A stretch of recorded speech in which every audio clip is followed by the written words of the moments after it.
आप सभी का अभिवादन। हम स्नातकोत्तर उत्तरार्ध प्रथम प्रश्न पत्र के अंतर्गत काव्य प्रकाश का अध्ययन कर रहे हैं। काव्य प्रकाश के चतुर्थ उल्लास का अध्ययन चल रहा है, जहां आचार्य मम्मट ध्वनि के भेदोपभेदों का कथन करते हुए रस के प्रसंग पर आए हैं और अब भरत के रस सूत्र के अनुसार रस का विवेचन, या हम कहें कि आचार्य मम्मट ने रस की परिभाषा दी कि रस का ग्रहण या आस्वादन किस प्रकार से होता है। कारणानि अथ कार्याणि जो कारिका कही, कार्याणि अथ कार्याणि सहकारिणी यानी च रत्यादेः स्थायिनो लोके तानि च नाट्यकाव्ययोः विभावा अनुभावास्तत् कथ्यन्ते व्यभिचारिणः व्यक्तः स तैर्विभावाद्यै स्थायी भावो रसः स्मृतः। ये आचार्य मम्मट ने रस की उक्ति कही, रस के स्वरूप को कहा और उसके बाद उन्होंने कहा कि यह आचार्य भरत के रस सूत्र का व्याख्यान है। विभाव अनुभाव व्यभिचारी संयोगाद रस निष्पत्ति। और इससे पिछले व्याख्यान में हमने आपको ये बताया कि आचार्य भरत के इस रस सूत्र का परवर्ती काल में पर्याप्त पोषण किया गया या व्याख्या की गई। इस व्याख्या में 4 महत्वपूर्ण वाद आते हैं और 5वां मत मम्मट का आता है। 4 महत्वपूर्ण वाद में सबसे पहले भट्ट लोल्लट का मत आता है, उसके पश्चात भट्ट शंकुक का आता है, उसके पश्चात भट्ट नायक का आता है 3 मत, और चौथा अभिनव गुप्त पादाचार्य का मत है। ये 4 व्याख्याएं रस सूत्र की महत्वपूर्ण व्याख्याएं मानी जाती हैं और उसके पश्चात इनका समाहित या कहें समन्वित रूप हमें काव्य प्रकाश में दिखाई देता है।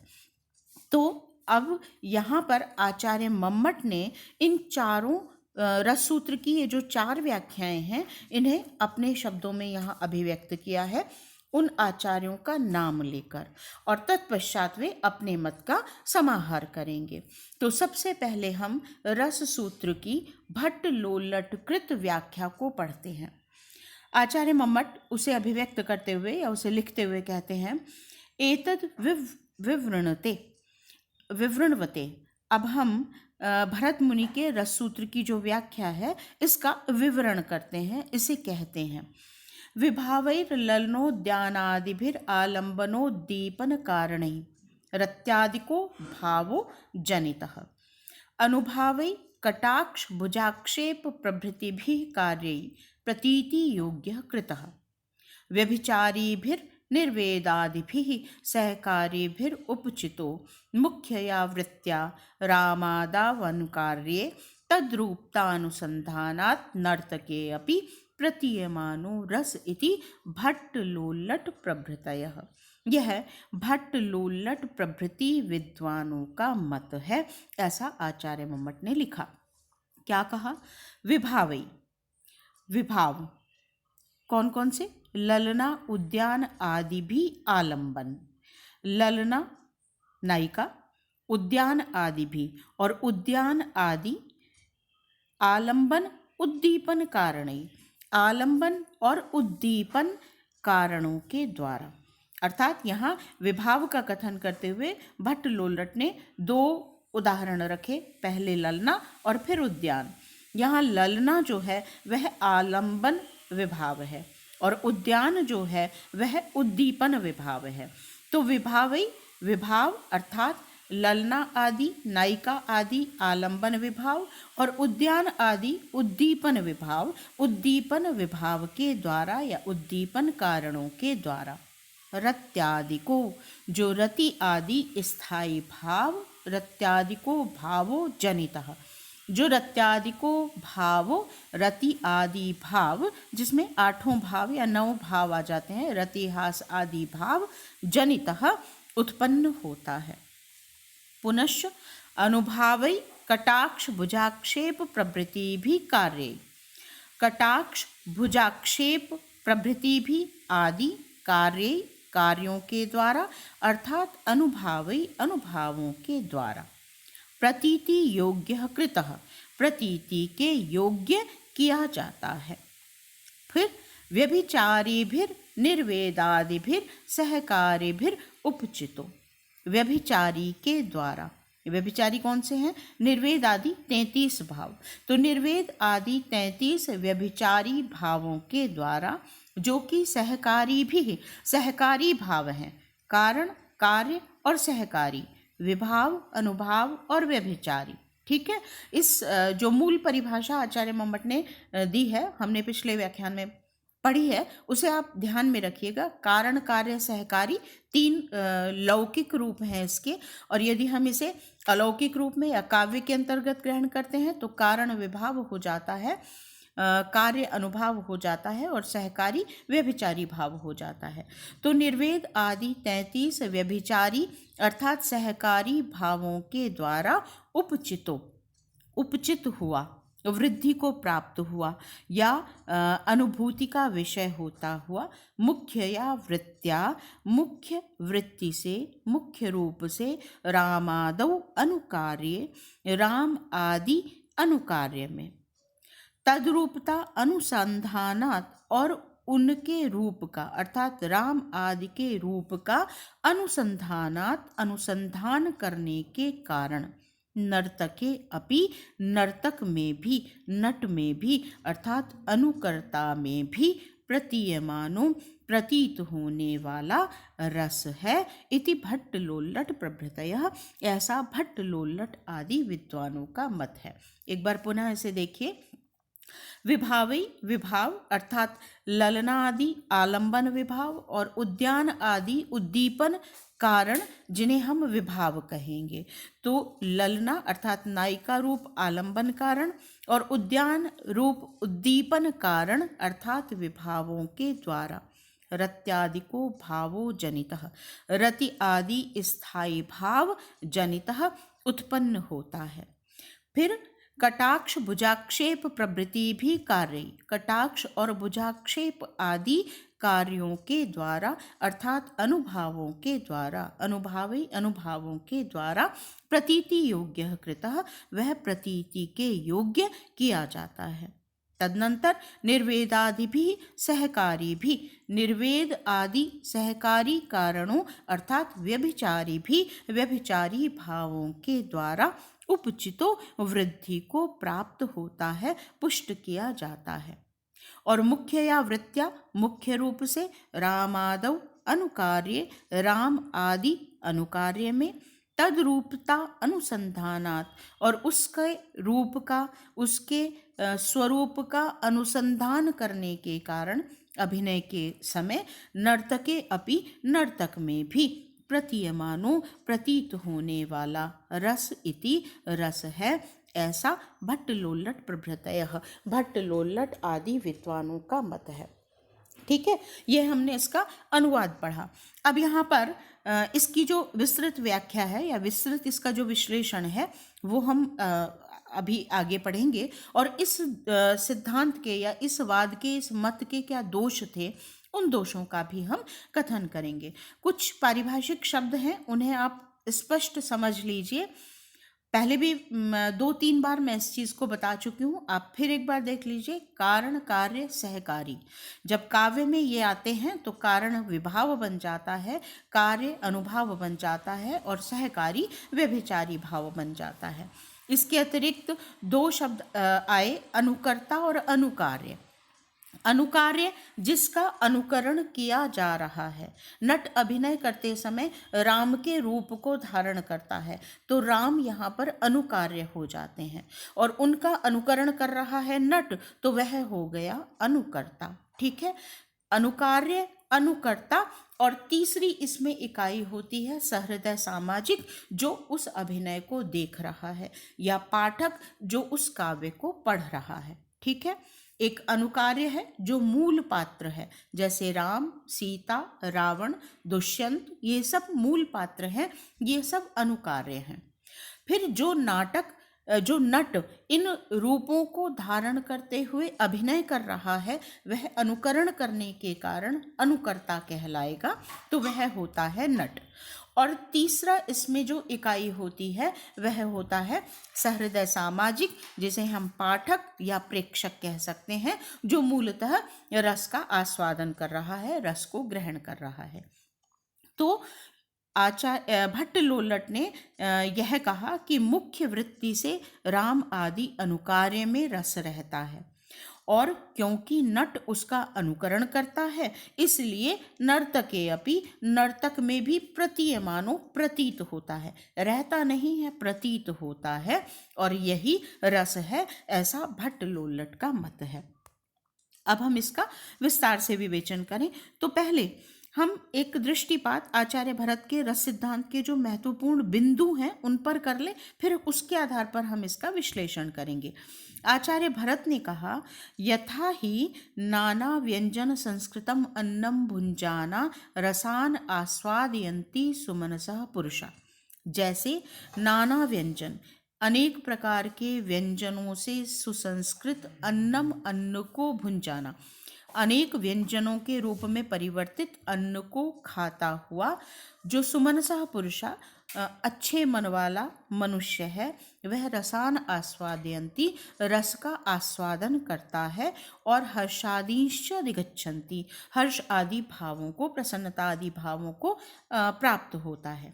तथा बिल्कुल उसी प्रकार से नाना भावाभिनय व्यंजितान, अनेक प्रकार के भाव अभिनय रूप या भाव अभिनय से व्यंजित वागंग सत्वोपेतान, वाणी और अंगों के अभिनय से युक्त स्थायी भावान, स्थायी भावों को आस्वादयन्ति, आस्वादित करते हैं, सुमनसः प्रेक्षकः, श्रेष्ठ मन वाले प्रेक्षक, और फिर वे हर्षादींश्च अधिगच्छन्ति, हर्ष आदि का अनुभव करते हैं। यहाँ पर एक महत्वपूर्ण बात आचार्य भरत ने कही, सुसंस्कृतम, संस्कृतम अन्नम, यानी अन्न सीधा प्रकृति से ग्राह्य नहीं है। अन्न का मतलब नाना व्यंजन संस्कृतम, उसे व्यंजन बनाने के लिए मनुष्य ने प्रयत्न किया है, अर्थात उसमें मानव प्रयत्न सम्मिलित हुआ तो वह अनेक प्रकार के रसों का आस्वादन देता है। इसी प्रकार से काव्य में भी सीधे पात्रों का ग्रहण नहीं है, अपितु उसमें जो कवि है उसकी जो भाव योजना है, शब्द योजना है, वह भी उसमें समाहित है, और नट का जो नर्तन है, अभिनय है, वह भी उसमें समाहित है। अर्थात मूल पात्रों में मानव प्रयत्न आवश्यक है। मूल पात्र के भाव सीधे रस नहीं है, अपितु उसमें मानव प्रयत्न भी आवश्यक है। दूसरी बात आचार्य भरत ने कही, सुमनसः पुरुषा, जो श्रेष्ठ मन वाले मनुष्य हैं वे ही व्यंजनों का आस्वादन भी ग्रहण कर प्रसन्न होते हैं, वे ही ऐसे ही जो सुमनसः पुरुषा, जो सहृदय सामाजिक है, जो शीघ्रता से पात्र के साथ अपनी अनुभूति को जोड़ने में सक्षम है, ऐसा सहृदय सामाजिक ही रस का आश्रय है, अर्थात वही रस की अनुभूति में सक्षम है। तीसरी बात आचार्य भरत ने कही, रस पदार्थ से भिन्न है। व्यंजनों को खाते हैं, वे पदार्थ हैं, लेकिन वे व्यंजन रस नहीं है, अपितु उनसे रस को ग्रहण करते हैं। लेकिन ये जो रस और पदार्थ हैं ये परस्पर बहुत भिन्न भी नहीं है, बहुत क्या, बिल्कुल भिन्न नहीं है। अर्थात इस रूप में कि हम ये नहीं कह सकते कि पदार्थ तुम रख लो, रस हमें दे दो, पदार्थ के साथ ही रस आएगा। इसी प्रकार से विभाव, अनुभाव, व्यभिचारी और स्थायी भाव ये पदार्थ हैं, जब इनके साथ संयुक्त होगा तो ही रस की अनुभूति होगी। रथ पदार्थ से भिन्न नहीं है, लेकिन पदार्थ भी नहीं है। पदार्थ और रस परस्पर सम्मिलित हैं, एक साथ हैं। फिर इसके बाद आचार्य भरत के मंतव्य से स्पष्ट है कि प्रथमतः रस की निष्पत्ति होती है, अर्थात रस होता है, फिर वह स्थिति को प्राप्त करता है और तदनंतर वह अस्तित्व को प्राप्त करता है, ऐसा आचार्य भरत का मत है। अब इसके क्या कहते हैं, प्रकाश में हम आचार्य लोल्लट का जो मत है उसकी हम व्याख्या करते हैं।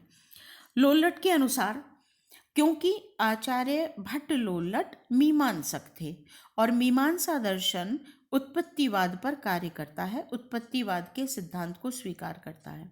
उनके अनुसार प्रत्येक कार्य का एक कारण होता है और उस निश्चित कारण से कार्य की उत्पत्ति होती है। तो यह मीमांसा दर्शन पर आधारित मत है। एक बार इसे हम स्पष्ट कर लें या पुष्ट कर लें कि यह मीमांसक मत ही है। ठीक है, कोई बात नहीं, अपन आगे चलते हैं। मैं इसे पुनः आपको स्पष्ट कर दूंगी। भट्ट लोल्लट मीमांसक ही थे। तो यह मीमांसा पर आधारित मत है। इनका जो ग्रंथ है जिसमें इन्होंने इस रस सूत्र की जो भी व्याख्या दी है वह कही होगी, वह अब उपलब्ध नहीं है। तो फिर भट्ट लोल्लट का मत हमें कहाँ से प्राप्त होता है? वस्तुतः भट्ट लोल्लट का मत हमें प्राप्त होता है अभिनव गुप्त पादाचार्य के द्वारा लिखित, अर्थात उन्होंने नाट्य शास्त्र पर जो टीका लिखी है उस टीका में उन्होंने भट्ट लोल्लट, शंकुक और भट्टनायक के मत का उल्लेख किया है। उसी उल्लेख को आगे आचार्य मम्मट ने अपने काव्य प्रकाश में कहा है। यद्यपि अभिनव गुप्त के जो शब्द हैं और आचार्य मम्मट के जो शब्द हैं वे परस्पर वे भिन्न हैं, अर्थात जैसा अभिनव गुप्त ने कहा शब्दशः वैसा ही उठाकर आचार्य मम्मट ने नहीं रख दिया है, लेकिन उनका जो मंतव्य है वह लगभग बिल्कुल यही है। तो आचार्य भट्ट लोल्लट का मत हमें मिलता है अभिनव गुप्त के माध्यम से। उनका कोई ग्रंथ आज उपलब्ध नहीं है। दूसरी बात है कि यह रस की उत्पत्तिवाद के सिद्धांत पर आधारित है, अर्थात रस उत्पन्न होता है, प्रत्येक कार्य का एक कारण होता है और कारण से उस निश्चित कारण से उस निश्चित कार्य की उत्पत्ति होती है। यह उत्पत्तिवाद का सिद्धांत है। तो यहाँ पर भी आचार्य भट्ट लोल्लट यही कहते हैं कि जो स्थायी भाव है वह जिस रस के अनुकूल विभाव, अनुभाव और व्यभिचारी भावों का संयोग प्राप्त करता है, उस संयोग को प्राप्त करके रस निष्पन्न होता है, अर्थात रस की निष्पत्ति अर्थात उत्पत्ति होती है, रस उत्पन्न होता है। इसके लिए उन्होंने संयोग पद के 3 अर्थ दिए। सबसे पहले उन्होंने कहा विभावई ललना उद्यानादिभिर आलंबन उद्दीपन कारणई रत्यादिको भावो जनितः, कि रत्यादि भाव के साथ जब विभाव का संयोग होता है तो वहाँ पर रस जनितः उत्पन्न होता है, अर्थात विभाव और रस में वहाँ उत्पाद्य उत्पादक भाव संबंध हो जाता है। जो रस है वह उत्पाद्य है और विभाव उसका उत्पादक है। तो उत्पाद्य उत्पादक भाव संबंध से जो विभाव हैं वे रत्यादि भावों के साथ मिलकर रस को उत्पन्न करते हैं। फिर उन्होंने दूसरा कहा गम्य गमक भाव, अर्थात रस गम्य होता है और अनुभाव उसके गमक होते हैं।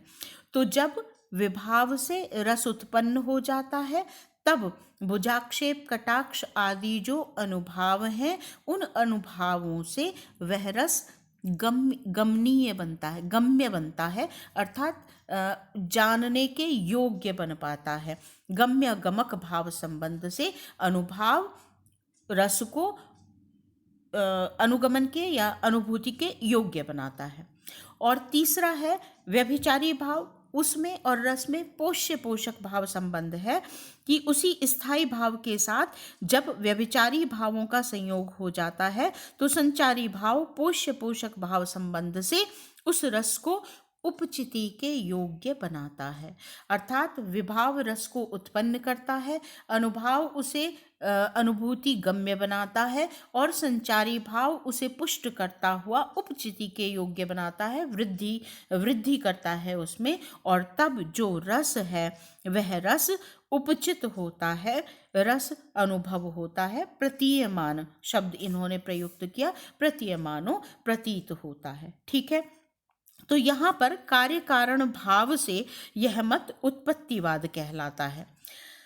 अगली बात जो आचार्य भट्ट लोलट ने महत्वपूर्ण कही वह कही अनुकार्य राम आदि में रहता है, अर्थात रस न सहृदय सामाजिक में है, रस न नट में है, अपितु कहाँ है? वह जो मूल पात्र है राम, भरत, लक्ष्मण, सीता, दुष्यंत, रावण, अर्जुन, कृष्ण, जो मूल पात्र हैं उन मूल पात्रों में रस रहता है, अर्थात रस अनुकार्य में रहता है। अब इसके बाद उन्होंने कहा राम का अनुकरण करने वाले नट में भी गौण रूप से रस रहता है, क्योंकि वह राम के भावों का अनुकरण कर रहा है, इसलिए अनुकर्ता में गौण रस होता है, ऐसा हम मान सकते हैं।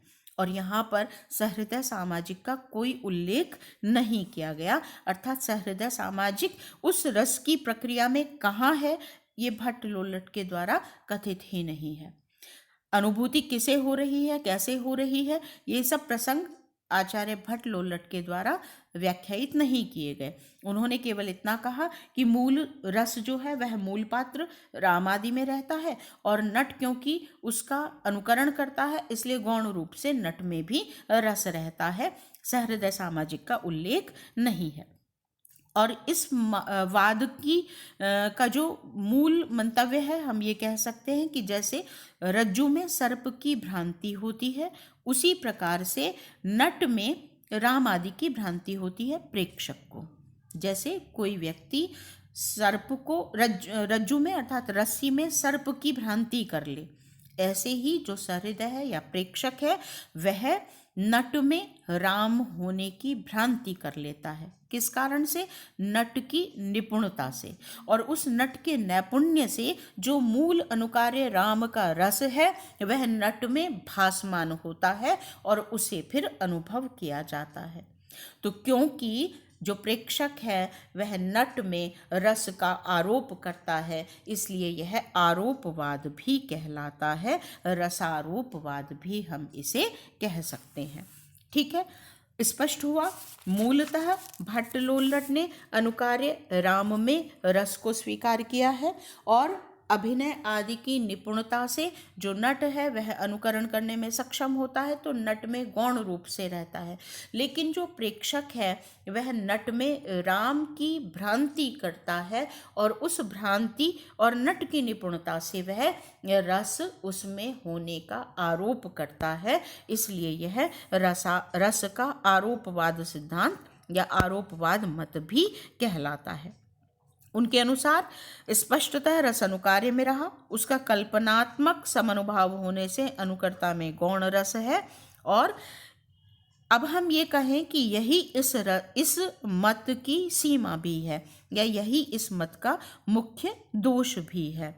ठीक है, तो हम इस मत को समझने के पश्चात अब हम इसके कुछ जो दोष हैं उन पर दृष्टिपात करें। पहला दोष इसमें क्या है कि रस को अनुकार्य में विद्यमान माना गया। ये माना गया भट्ट लोलट के द्वारा कि रस अनुकार्य में रहता है। ठीक है, इसलिए उसके रस की अनुभूति संभव ही नहीं होगी, यह इसका दोष है। माने यदि हम अनुकार्य में रस की स्वीकृति मानेंगे तो इसमें दो दोष होते हैं। पहला दोष ये कि जो लौकिक भाव है वह अलौकिक आनंद को उत्पन्न नहीं कर सकता, अर्थात जब व्यक्ति उस बात को, उस घटना को या उस भाव को अनुभव कर रहा होता है व्यक्तिगत रूप से, तो बहुत सारी बाधाएं, बहुत सारे जो आसपास का वातावरण है वह उसके लिए बाधक होता है, और वह जो रस का मूल स्वरूप है ब्रह्मानंद सहोदर, उस प्रकार की अनुभूति को अनुभव करने में सक्षम नहीं होता। यह आप अपने व्यक्तिगत अनुभव से भी महसूस कर सकते हैं, अनुभव कर सकते हैं। जब आप काव्य को पढ़ते हैं तो काव्य का जो श्रृंगार है वो आपको अनुभूति के जिस उच्च शिखर पर पहुंचाता है, आप व्यक्तिगत श्रृंगार का उस रूप में कभी भी अनुभव नहीं कर सकते। तो जो लौकिक भाव है, जो मूल पात्र है राम आदि, उनके जो भाव हैं वे लौकिक भाव हैं, वे अलौकिक अनुभूति के माध्यम नहीं बन सकते। तो पहली बात, लौकिक भाव रस की अवस्था को नहीं पहुंच सकता, नंबर एक बात। नंबर दूसरी बात, अनुकार्य वर्तमान में विद्यमान ही नहीं है, तो उस अनुकार्य का जो मूल भाव है उस भाव का हम अब अनुभव नहीं कर सकते। भाव जब रस अनुभव होता है तो वह प्रत्यक्ष होता है। यदि हम रस अनुकार्य में मानेंगे तो जो अनुकार्य है वह तो उपलब्धि नहीं है, विद्यमान ही नहीं है, तो उसके भाव को वर्तमान में कैसे अनुभव किया जा सकता है? यह इस मत का दोष है, इस मत की सीमा है। क्योंकि अनुकार्य विद्यमान नहीं है, इसलिए उसके रस की अनुभूति संभव ही नहीं है। फिर दूसरा दोष इसमें क्या दिखाया गया कि अनुकार्य का रस लौकिक है और वह काव्यगत रसास्वादन की अलौकिक भावभूमि का स्थान नहीं बन सकता, जिसे मैंने अभी अभी पहले बिंदु के रूप में स्पष्ट किया कि रस जो लौकिक होता है भाव, वह अनुभूति के उस उच्च स्थान को नहीं प्राप्त कर सकता जो हम काव्यगत रस के रूप में अनुभव करते हैं। तीसरा इस मत का की जो सीमा है वह है कि जो प्रेक्षक है वह नट में मूल पात्र की भ्रांति उत्पन्न रखता है, भ्रांति करता है। मूल पात्र के भाव का या रस का नट में भ्रम होता है प्रेक्षक को। तो जो भ्रांतिपूर्ण रसास्वादन है वह काव्य को भी भ्रमोत्पादक बनाता है। तो भ्रम से जो उत्पन्न होगा वह अनुभूति के उस उच्च स्तर तक नहीं पहुंच सकता। फिर इसमें कविगत रस का स्थान कहीं उल्लिखित नहीं है। अर्थात जब हम काव्य का अध्ययन करते हैं तो वहाँ केवल मूल पात्र ही नहीं होता है। अभिनय जब हम देख रहे होते हैं तो केवल मूल पात्र और उसका अनुकार्य और अनुकर्ता ही नहीं है, वहाँ उस समय वे शब्द भी हैं, वे पद भी हैं जो कवि ने निबद्ध किए हैं। तो जो कवि है जब तक वह भावभूमि के उस उच्च स्थल तक नहीं पहुंचता तब तक वह वैसा वर्णन नहीं कर सकता, और जब तक वह वैसा वर्णन नहीं करेगा जो प्रेक्षक है वह रसानुभूति के उस स्तर को प्राप्त नहीं कर सकता। तो कवि का रस कहाँ है? कवि के जो निबद्ध पात्र हैं उनकी क्या स्थिति है या क्या महत्व है, इस सिद्धांत में उसका कोई उल्लेख नहीं है, उसका कोई समावेश नहीं है। फिर सहृदय की जो रसपरक सत्यानुभूति है उसका भी आधार उपलब्ध नहीं होता, क्योंकि प्रेक्षक, इस मत में प्रेक्षक को भ्रम हो रहा है अनुकार्य का अनुकर्ता में। वहाँ सब भ्रम की स्थिति है, अवस्था है, लेकिन जो प्रेक्षक है, जो पाठक है, उसे रस की अनुभूति प्रत्यक्ष होती है, साक्षात होती है। तो जो सत्यानुभूति है और जो भ्रमानुभूति है उन दोनों के मध्य कहीं संतुलन स्थापित नहीं हो पाता इस रस में। और जब आप रस का आगे तक विश्लेषण पढ़ेंगे तो आप आचार्य मम्मट के ही विश्लेषण को पढ़ेंगे। उसमें रस की विशिष्टता कही गई है या उसका अलौकिकत्व कहा गया है कि रस कार्य नहीं है कि कारण से उसकी उत्पत्ति हो और कारण के न रहने पर भी वह विद्यमान रहे। कार्य कारण भाव में कारण के समाप्त होने पर भी कार्य विद्यमान रहता है, लेकिन रस जो है उसकी अवस्था ऐसी नहीं है। कारण के समाप्त होते ही कार्य भी समाप्त हो जाता है, रस की अनुभूति भी समाप्त हो जाती है। जब तक स्थायी के साथ विभाव अनुभाव व्यभिचारी का संयोग है तब तक वह रस के रूप में अनुभूत हो रहा है, लेकिन जैसे ही विभाव आदि की अवस्था समाप्त होगी वैसे ही रस भी अनुभूति का विषय नहीं रहेगा। तो कार्य कारण सिद्धांत में कारण के न रहने पर भी कार्य रहता है, लेकिन यहाँ रस की अनुभूति में कार्य कारण का यह जो सिद्धांत है वह कार्य नहीं करता, और यही रस की अलौकिकता है, यह आचार्य मम्मट ने सिद्ध किया है। इसलिए रस सिद्धांत में इस वाद की अधिक उपादेयता नहीं रही। किंतु हम ये भी नहीं कह सकते कि यह मत बिल्कुल ही व्यर्थ है, बल्कि हमें ये कहना चाहिए कि आचार्य भरत का जो रससूत्र था, भट्ट लोल्लट ने जो उपलब्ध साहित्य है तदनुसार, उससे पूर्व हो सकता है विश्लेषण किया गया हो, लेकिन हमें उपलब्ध नहीं है। जो उपलब्ध साहित्य है तदनुसार आचार्य भट्ट लोल्लट ने ही सबसे पहले इस व्याख्या की प्रक्रिया को शुरू किया। अर्थात जो रसवाद या रस संप्रदाय की स्थापना हुई, या जो काव्य में रस की अलौकिक अनुभूति की व्याख्या और विश्लेषण कालांतर में प्रचलित हुआ, उस सब का हम कह सकते हैं एक तरह से मुख्य आधार भट्ट लोल्लट के इस मत में ही है, क्योंकि उन्होंने ही सबसे पहले रस सूत्र को उठाकर उसकी व्याख्या की और तदनुसार उस पूरे संप्रदाय का प्रवर्तन हुआ। तो प्रारंभिक, जिसे हम मील का पत्थर कहें, यह अवस्था आचार्य भट्ट लोल्लट के मत की है। और साथ ही हम ये भी कह सकते हैं कि आचार्य भरत के मंतव्य के साथ रस के आस्वादन और स्वरूप के विस्तृत विश्लेषण की प्रक्रिया आचार्य भट्ट लोल्लट से ही प्रारंभ हुई और उसने काव्य शास्त्र में बहुत ही महत्वपूर्ण योगदान दिया। और एक अंतिम तथ्य इस विषय में कि लोल्लट का जो दृष्टिकोण था वो यथार्थवादी और वस्तुपरक था, आत्मवादी और व्यक्तिपरक नहीं था। शब्दों के स्पष्ट शब्दों को समझ लीजिए। यथार्थवादी दृष्टिकोण था, जैसा सामान्य रूप से दिखाई देता है उसको उन्होंने उसी रूप में रखा, और वस्तुपरक था, अर्थात बहुत अधिक सूक्ष्मता से उसके अंदर घुसकर उसका विश्लेषण उन्होंने नहीं किया, उन्होंने वस्तुपरक दृष्टिकोण से उसका विश्लेषण किया। जबकि कालांतर में जो रस की व्याख्याएं थी वे आत्मवादी और व्यक्तिपरक होती गईं। आत्मवादी मतलब अनुभूति के और गहरे से गहरे स्तरों पर उसका विश्लेषण हुआ, और व्यक्तिपरक जहाँ केवल सहृदय सामाजिक ही सबसे महत्वपूर्ण था, अनुकर्ता अनुकार्य आदि गौण हो जाते हैं, कवि और इन सब के भाव जो हैं वे गौण हो जाते हैं, और जो अनुभूति के शिखर पर बैठा है वह सहृदय सामाजिक होता है। तो वह कालांतर में जो मत या रस सूत्र की व्याख्या थी वह अधिक आत्मवादी और व्यक्तिपरक होती गई, लेकिन भट्ट लोल्लट का मत यथार्थवादी और वस्तुपरक अधिक था, आत्मवादी और व्यक्तिपरक नहीं था। इस कारण वे मूल पात्र और कवि निबद्ध पात्र में भेद नहीं कर पाए, और उन्होंने कहा कि रस अनुकार्य में रहता है। जबकि यदि हम उसे वस्तुपरक व्यक्तिपरक या आत्मवादी दृष्टि से देखें तो रस कवि निबद्ध पात्र के माध्यम से अनुभूति का विषय बनता है, अनुकार्य के भावों की अनुभूति नहीं होती है। कवि निबद्ध पात्र के जो संवाद हैं, शब्द हैं, अर्थात कवि के जो शब्द हैं उनसे हम रस की अनुभूति करते हैं।